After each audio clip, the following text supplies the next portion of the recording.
Well, it's about damn time. Fairy Tale, The 100 Years Quest. I always say The 100 Years Quest, it's just 100 Years Quest.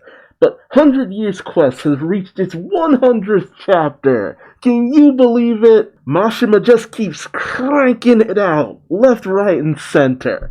And with an anime coming out soon, this year, next year, maybe? Not sure. I should look that up at some point, but I'm looking forward to it nonetheless. It's great to be able to celebrate this milestone with you. Are you someone who's journeyed with this quest from the very beginning, or are you just recently catching up with it now? Regardless, this has actually been a fairly fun romp, all things considered, with the 100 Years Quest avoiding a lot of the pitfalls that the original series had, at least in my opinion. Some of yours may vary, but I've been enjoying myself.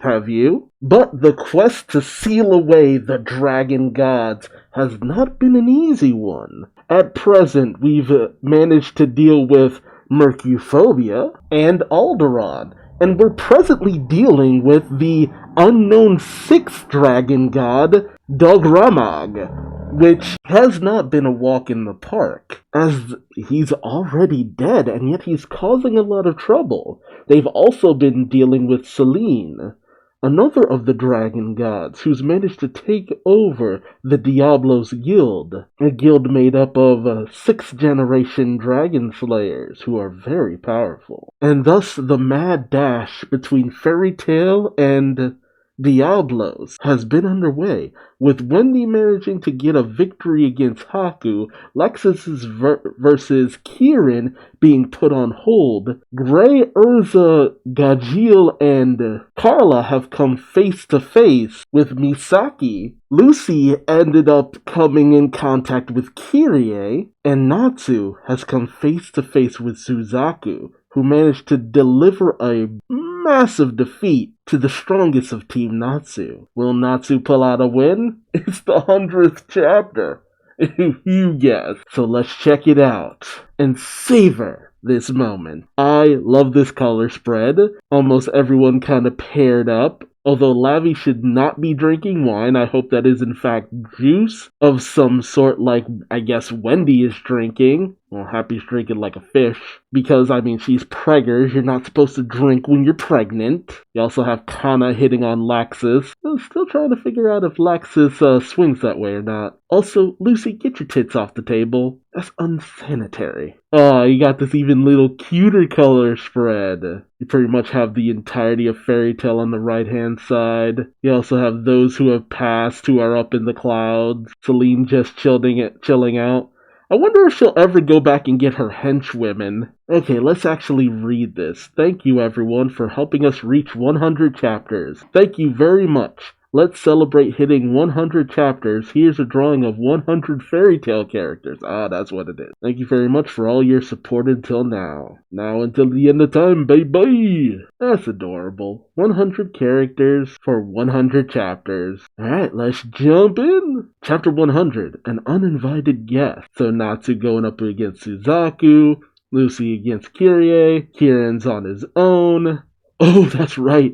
Masaki cut off Urza's hair. Also her clothes. But her hair! Ooh, Urza's gonna beat that ass. And Celine's just checking things out. I gotta tell you, it's moments like this that you can really kind of see Atsuo's art just sometimes looks a little wonky in places. Like, Gray's head looks like really tiny in that panel. Like, you could tell this dude was definitely an assistant of Hiromashima, but yeah, it needs just a little bit more practice. He's been really good, but you could really tell things are looking a little off on these panels. Alright, Natsu versus Suzaku, let's go. Natsu says, I'm gonna do you what you did to me last time. Suzaku's like, futile. No matter what you do, the results will be the same. Natsu says, you said you were gonna beat Selene, so why are you buddies with her now? And Suzaku says, simple. Her goal is to slay the 5 dragon gods, as is ours. Oh, it's a little bit more complicated than that, Suzaku. But of course he wouldn't tell his enemy that. Natsu in a battle stance. I guess it doesn't really matter since I'm gonna beat you both. Love that confidence, of course. Suzaku getting ready for his quick draw. You will not evade my sword. Shing. Standoff. You see a tumbleweed going by. Not really, but I mean, come on. Natsu ignites his fists. Ah, that's cool. I love the sequencing on those panels. Suzaku inching closer to his sword. Ooh, I love that cut down the middle and you see both of their eyes. Ooh, I can't wait to see this animated. It's gonna be so good. Ooh! Suzaku with that quick draw. Did Natsu manage to defend? Oh, yes. Oh, few drops of blood. All that for a drop of blood. Natsu's smiling. Suzaku was shocked. Oh, God. Oh. Okay, so, I mean, Natsu did block it, but yeah, it almost looks like he got his arms cut off. But it looks like he used partial dragon force to kind of scale up his arms to harden them. That's pretty cool, using his dragon skills for defense. And he's just like, yeah, I blocked it! And Suzaku's just like, impossible. He could not dodge or see it, yet he defended himself? I mean, you gotta telegraph your attack, Suzaku. My sword that cleaves through the scales of dragons? Natsu's like, these flames are the scales of the Fire Dragon King, the supremest of scales. So Natsu goes in, swipes at Suzaku, Suzaku dodges, Suzaku does another strike, and Natsu just blocks it with his bare hand. He's just like, he blocked my sword flash barehanded? Natsu says, if I just concentrate a little, I can do anything. And like, like Natsu, I get what you're doing, but you're still kind of bleeding out from the arms. Too many cuts, and that might be dangerous. Suzaku goes rushing in. Such nonsense. But he ends up too close to the wall, and he can't draw out his sword. Suzaku's getting sloppy. Suzaku can't draw, and Natsu goes in with a double missile kick. Natsu says, this is a narrow place. Your katana's no good here. I mean, he just has to adjust where he's swinging, that's all. Suzaku goes back into another sword drawing sense. Says, see accursed walls. If I use Kuronugi's sword, and he draws, slashes. Oh, right. So he's trying to basically cut the walls, and because we know the Labyrinth of Dramaga, Dog Ramag, is basically impervious to everything. Yeah, Suzaku's lost this because he's losing his cool already. Natsu says, don't you know these walls? They can't be broken no matter what you try. Natsu gets a hit in. Suzaku recovers though. Have I lost my edge since our last encounter? Natsu says, nah, nothing like that. Suzaku says, you could not possibly have grown stronger in such a short time. Natsu says, oh yeah, I did. It's 'cause I train every day that I get so tough. I don't feel like it's been that long since Natsu last encountered Suzaku, but whatever. Suzaku says, and yet your movement. Natsu says, yeah, it's all in the movement. If you fight the same way as your enemy, then you can read their moves like how you always rush at us head on. Okay, I like that.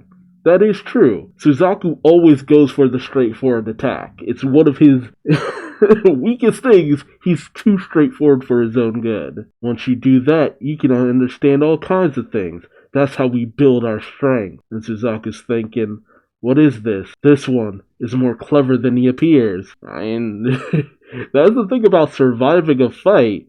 You actually can walk away and actually have understood something from a loss. Like, you understand more from losing than victory. So Natsu and Suzaku clash. Suzaku's just like, what is 12 minus 5? 7? Natsu's like, what? 12 minus 5? No, Natsu says what? Suzaku says 12 minus 5. Give me your answer now. Natsu says, 12 is the same number as Lucky's keys, right? As Lucy's keys, right? So what do you get when you take 5 away? Damn it. 10! Natsu, I swear to God. And Suzaku says, well, thanks. He is a dunce indeed. And Suzaku continues to try to strike at Natsu. In regards to his combat sense, there is a swiftness to his thoughts. That is his genius. It must be dulled. Okay, so Suzaku's on the back foot trying to figure out a way to beat Natsu. Suzaku strikes down, pivots his foot, then strikes upward, and manages to cut Natsu across his chest almost. Dang. It's a shallow wound because Natsu scaled up though. Suzaku says, I altered the timing of my step. Natsu, kind of off balance, says that hurt. Suzaku's thinking that did not work either. Hey, look, man. 1,000 cuts, you still can die from it. If I am to cut the Fire Dragon King's scales, then I must improve my own concentration. Alright, Suzaku's concentrating. Natsu's also concentrating. Ram back that fist. Fire Dragon King's Demolition Fist. Massive fireball. You see the hallway, and then you just see flames. And Suzaku's just standing there amidst the fire and flames, through the fire and flames playing in the background. Suzaku's like, and I must admit this, he is powerful. Natsu's shocked. Are you serious? You blocked my flames? And Suzaku says, Kurenugi style sword drawing. Abyss. Oh, okay. Natsu's looking sad. He's looking shook. Whoa, man, that is a final attack if I've ever seen one. Suzaku just slamming into Natsu with his sword. Underworld Black Purgatory Slash. Dang! Natsu looks like he got his world rocked, but it looks like he managed to block again with his arms. Natsu manages to hold his ground. Natsu is still standing, but he looks fucked up. Natsu is looking haggard. Says that was close. Natsu says if I used any of my magic power as a counterattack, I might have gotten smashed to pieces. Suzaku says, he defended against that as well? And then he says out loud, be that as it may, how hot it has become. So this is the flame of a Fire Dragon King. Oh, Natsu says, no, it's not. It's not me. Ignia? It has to be. There's anyone else with flames. Natsu says, the wall starts melting, and he says, what's going on? I thought these walls could never get destroyed, could they? And the figure beyond the wall says, not by a human. And there he is, Ignia. Hey there, Natsu. Natsu says, Ignia. Suzaku says, the Fire Dragon God? Laxus feels it.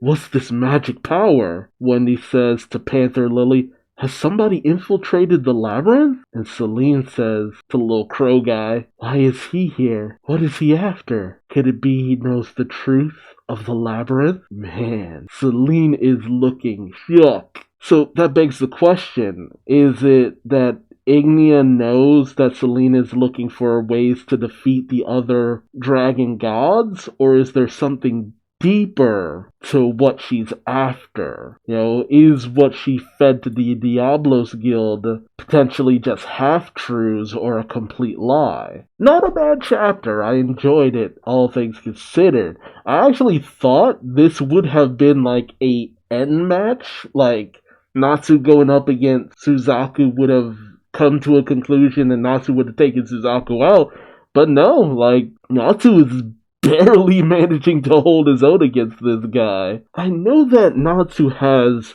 some increased durability when he brings out the dragon scales on his body and stuff, but I don't know. I feel like Gajeel would have been better suited to something like this.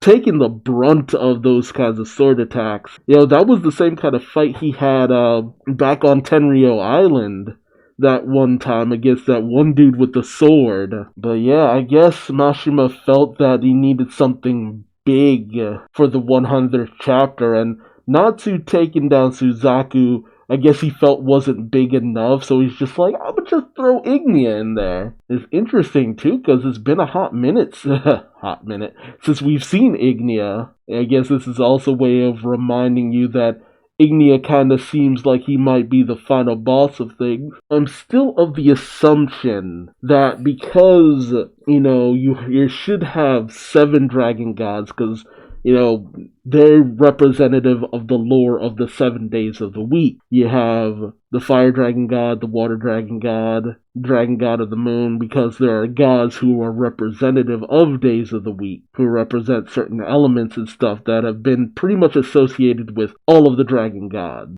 Fire, water, the moon, wood, gold, and we're currently dealing with earth. So my belief is still that Natsu will defeat Ignia and potentially become the sun dragon god. Kind of like how you have Selene, who is the moon dragon god. Because so far, that's the only dragon god we haven't had. Unless that's a role that Ignia is trying to get? I wonder. Because, having fire and the sun, that's a little too close in proximity. It's either that or there's another dragon god hidden away somewhere. And it's potentially that in this labyrinth, the secret of the sun dragon god will be revealed at some point. Man, gotta wait a good chunk of time again just to get some answers. But I'm not mad at it. Good stuff, good stuff. Glad to have got to the 100th chapter. Glad to have read it. I'm glad that Suzaku didn't go down too easily. Still a little bit iffy on how Natsu was able to hold his own. If we had seen maybe him doing some training in order to harden his Dragon Force scales and stuff like that, in order to increase his own durability, I would have been a little bit more on board with that. But the fact that Natsu didn't take the dude down, I'm actually a little bit happy about that. Although, I wonder, is this going to become a three-way battle of Natsu and Suzaku versus Ignia? A complete melee? What happens now? Because having Ignia in the mix is a pretty big kind of game-changing twist. I figured, again, we would have had the Kirin versus Loxus fight settled, or the Masaki versus basically everyone else situation. I feel some kind of way about the fact that Scullion Raider and Mad Mole got taken out so quickly. I would have figured that they would have at least been able to take on something like, we would have had Scullion maybe take on Urza or Gray, and Mad Mole felt like he was perfect for Gajeel because both armored fighters and something like that. Having them just off-screen by Laxus felt a little cheap to me, especially considering we established that they're pretty capable warriors. They weren't really slouches, and having Kyrie being taken down by Laxus is kind of like, she's fucking Laxus.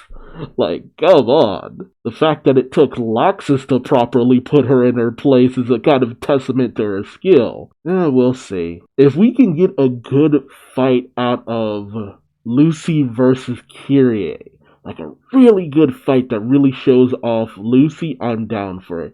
Because she just has not had any really good fights in a good hot minute. So tell me your thoughts in the comment section below. How do you feel about this twist of Ignia showing up? What do you think the secret of the labyrinth actually is? And why does it have Selene sweating? Is Ignia gonna ignore Natsu and Suzaku's little duel? Is it finally gonna be settled? How do you feel about Natsu managing to stave off Suzaku's attacks? I mean, yeah, he was able to fend, but he still got pretty fucked up by them. So, at the very least, there's that. Yeah, let me know your thoughts in the comment section below. Oh, subscribe for more Fairy Tail The 100 Years Quest, and I'll see you in the next video. Until then, bye-bye.